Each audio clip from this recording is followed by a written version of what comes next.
know who he is. He wants you to let others know that he is a good God, that you cannot beat him giving, that he will give, and he'll give back to you more than you can receive. He wants you to know that there is nothing too hard for him or nothing impossible for him.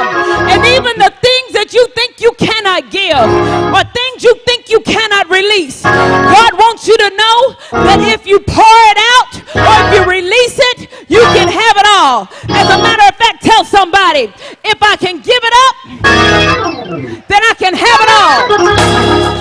Say it again, if I can give it up, then I can have it all.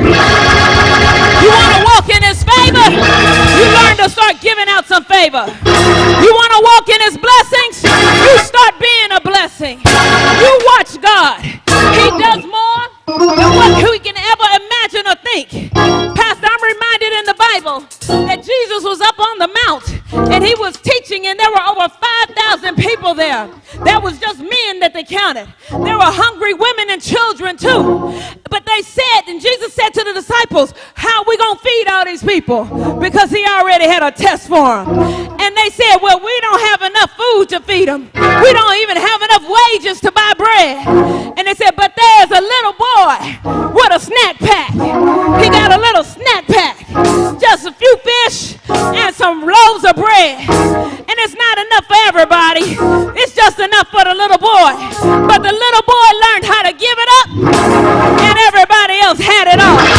You know the story. They didn't run out of food until Jesus took the bread, broke the bread, made bread. Woo! Took the bread, broke the bread, made bread.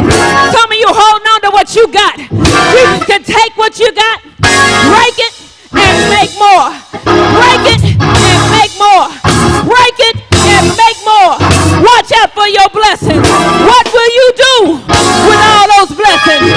What were you gonna do with all your favor? You walking in divine favor now. You know you favored. You know you can laugh because the struggle is over. You don't want to be unfruitful and still be favored. You want to walk. You want to be still when God said be still. You want to stand when God said stand. You want to run on when God said run on.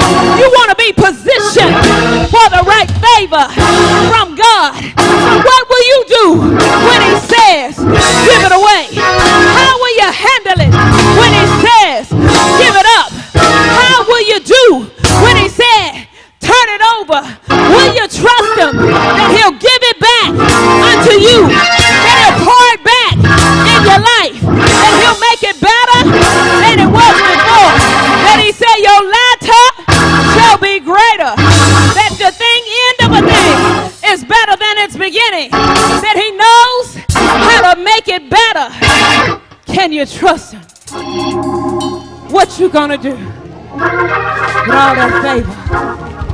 What will you do? What will you do? Beloved of God, you are favored.